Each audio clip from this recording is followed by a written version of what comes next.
Hello everyone, welcome to this video. In this video, we will simulate a simple power system in frequency domain. So the first thing that I need to do after you open MATLAB, so you are at the Home tab, you click Simulink. So once you click Simulink, you will see a window from which you need to select your blank model. So here we have a window, create a model, blank model. So you click it.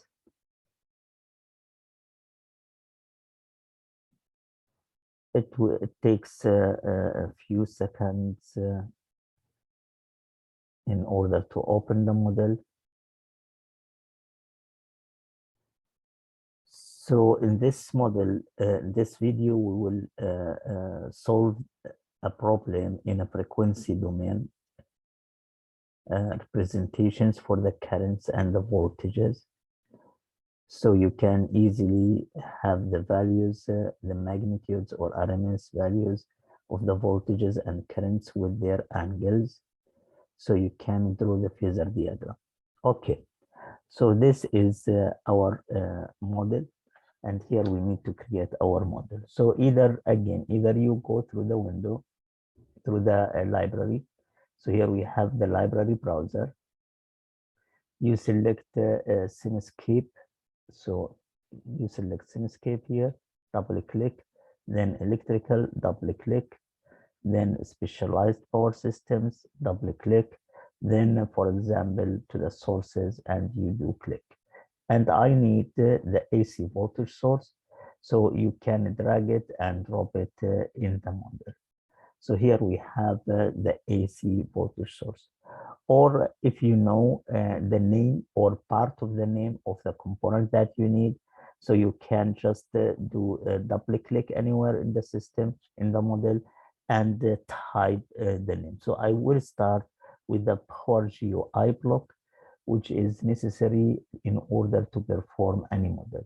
And I will keep it here somewhere in the model. And as you see, it says continuous.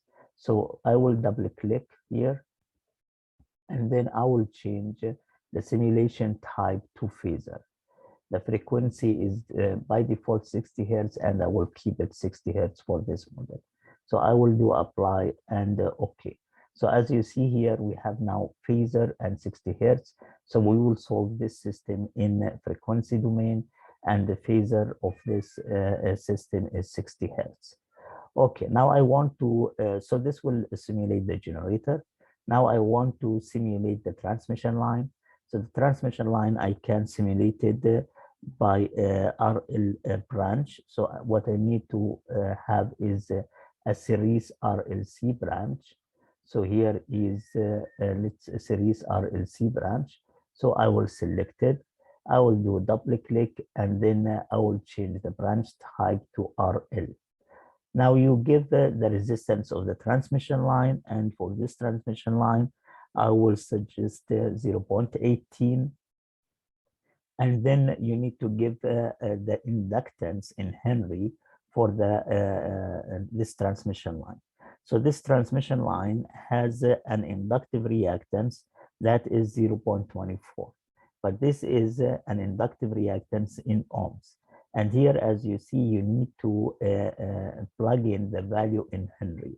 So what I need to do is to divide this value by 2 times pi times the frequency, which is in this model 60 Hertz.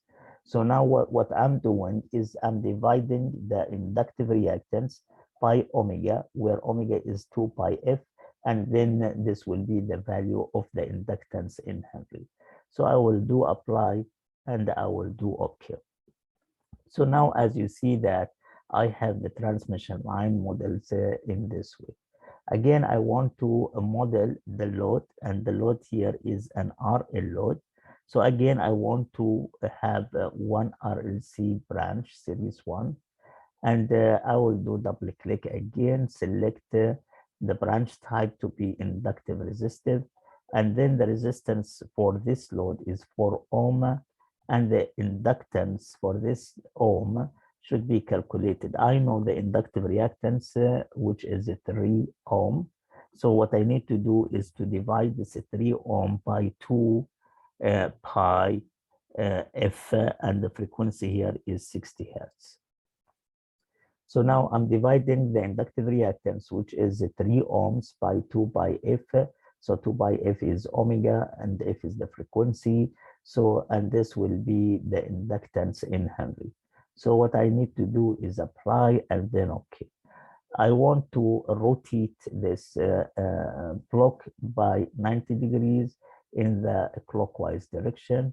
So I will rotate it like this. So now I have almost the entire components in this model. Okay.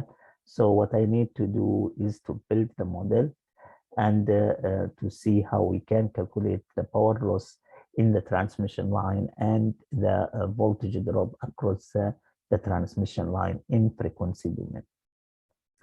Now, before building the model, I need to collect the measuring devices that I need to use in this model.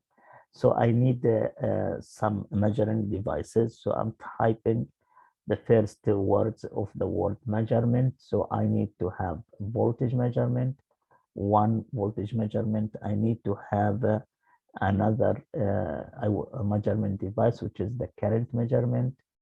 So these are the two measurements devices that I need. So the measurement current should be connected in series with the circuit. This is how we measure the current. So now the measurement of the current is done. We can measure the current. So I want to measure the voltage across the load. Let me connect the positive terminal with the positive terminal of the load and the negative terminal with the negative terminal of the load. Okay, and I need to complete the circuit in this manner. Okay. Okay, since we are working in frequency domain, I don't need to have RMS blocks because it's in frequency domain. So what I need to have here in order to see these values, measuring the values, is to connect some displays. So here we have display. So I will connect these displays to the voltage measurement device and to the current measurement device. So this will be the voltage value. And I need another display, so we can copy this and paste it somewhere. And I will connect the current measurement device. Okay. So now I want to set the voltage source. So the voltage source is to be 480. This is the RMS value since I'm doing in phasor domain, frequency domain. So this will be the amplitude of the phasor, and this will be the RMS value 480 at a 0 angle degrees, and the frequency is 60 hertz. So I do apply and then I do okay. So one interesting thing that I want to show you is here in the measurement device, you double click and now you have an options that you didn't have when you solve the system in time domain representations. Since we have phasor, now we can have the output signal, which is in this case the current, in complex or real imaginary parts, or magnitude angle part, or magnitude. So let me choose magnitude angle here, and I will do apply, I will do okay, and for the voltage source also I will choose magnitude and angle.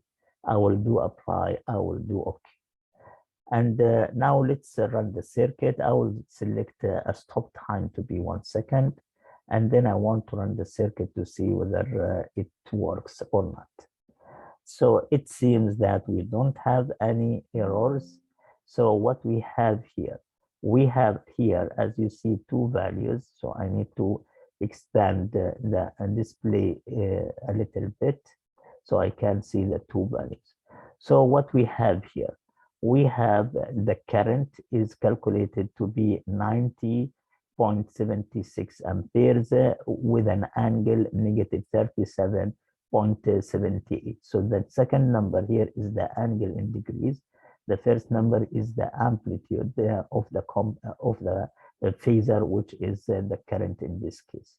And here we see that this display shows also a complex number. So here we have the voltage across the load, which is 453.8 at an angle negative 0.9101 degrees.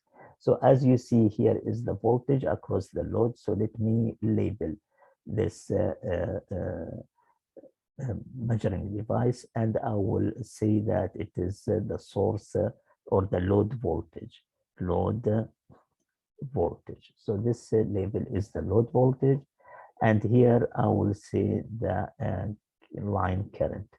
I will say the line current, and of course it will be the same current as the load and as the generator. Line current. We see the line current, we see the voltage, and here, of course, we have the voltage source. Okay, we have the voltage source will be this voltage source. Okay, so here we have calculated the current, calculated the voltage. The voltage source is 480. I will not connect the voltage measurement device.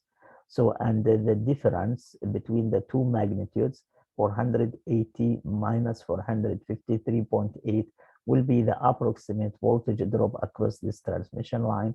So it is around, as you see, 26.2 volts. 26.2 volts, and this is of course a huge let's say voltage drop, not acceptable voltage drop. Okay, so having all these given data, so this voltage in phasor representation and this voltage in phasor representation, and knowing that the voltage here is 400 at zero angle, 480 at zero angle, so you can now draw the phasor diagram. But you need to be careful that this current lags the voltage by negative 37.78 degrees, and this angle by which this current lags the source voltage. So this angle is with respect to the source voltage, since the source voltage is the reference here at 0 degrees. And if you want to calculate by which angle the load current, which is the same as the line current, lags this voltage, so what you need to do is just to deduct this angle from this angle. So you will do negative 37.78 minus negative 0.9101. So it's almost will be 1 degree difference. So it will be 36.80 something. So this is the angle, negative 36.80 something is the angle by which the current, the load current, lags the load voltage. Okay. Now we see the difference in the voltage, which is around 26. This is 480, and this is 453, so around 26 volts. Now I want to calculate the power lost in this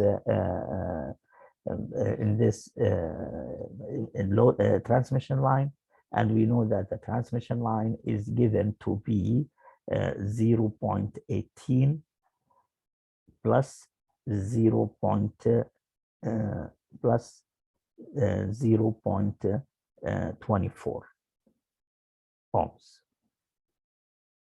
So this is the value of the transmission line. This is the value of the transmission line. We know also the value of the load to be 4 plus J3. I need to add J there, J3 ohms. So this is the value of the load. So I need to add here J because it is the reactive component or the imaginary part of the impedance. Okay, so this is the transmission line values, and here are the load values. We have the voltage, we have the line current, and we have the source voltage here, which is 480 volt. And let me write it also here. So it will be all the time clear to us. Volts. Okay.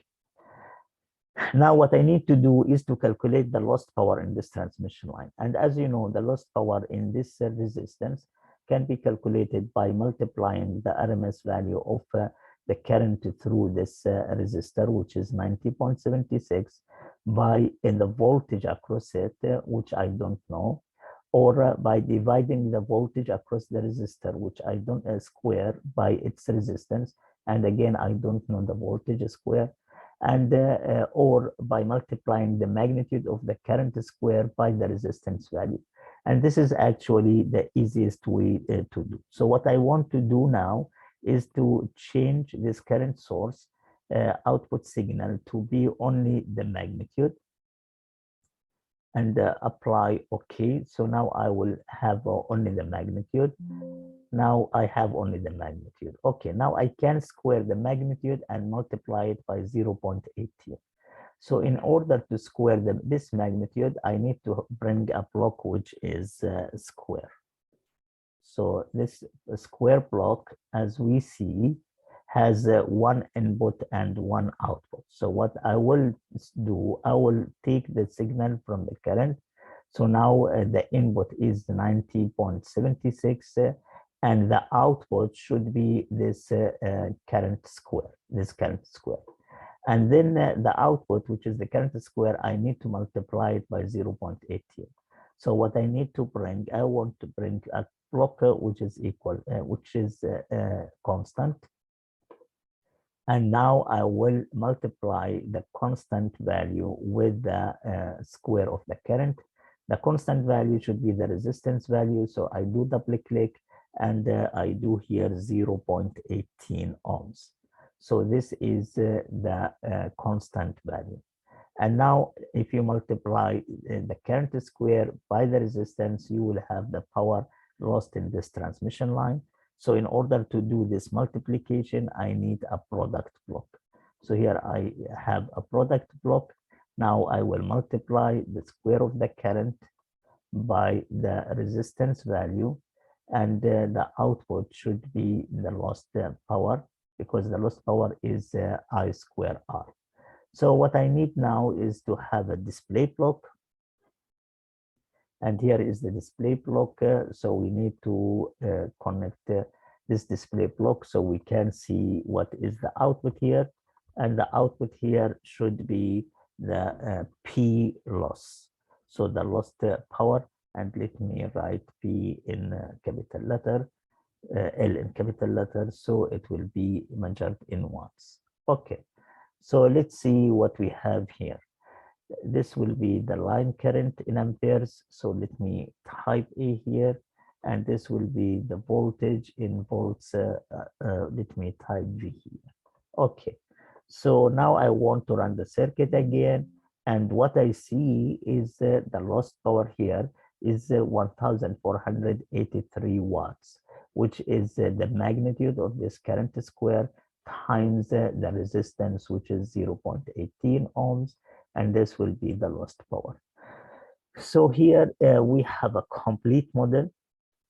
In this model, as you see, first of all, that we build this model using the frequency domain representation. So we are doing everything in phasor. So we have RMS voltage of the source 480 given at 0 angle. So it is our reference. We have the line current, which is 90.76. Again, if you want to see the angle, so you can get the angle by changing the magnitude to magnitude and angle. But I don't want to change it at this point, because I already connected the square of the current. So if you have the angle, again, this block will square also the angle. So, but you can see the angle, of course, without looking at this part or before connecting this part. And again, I'm taking the magnitude of this current, I'm squaring it and multiplying it by the value of the resistance, which is 0.18. So the product of the current square times the resistance, and the resistance will be the lost power in the transmission line. At the same time, here we are measuring the voltage across the voltage across the load, and we see that the voltage in this case is 453.8, while the voltage at the generator side or at the source side is 480 volt. So we see that we have a voltage difference which is 26.2 volts, and this voltage difference, of course, is large. So of course, using the current model, you can draw the phasor diagram. So the phasor diagram will include the voltage source and the load source, and the difference between these two phasors will be the line current multiplied by the impedance of the transmission line.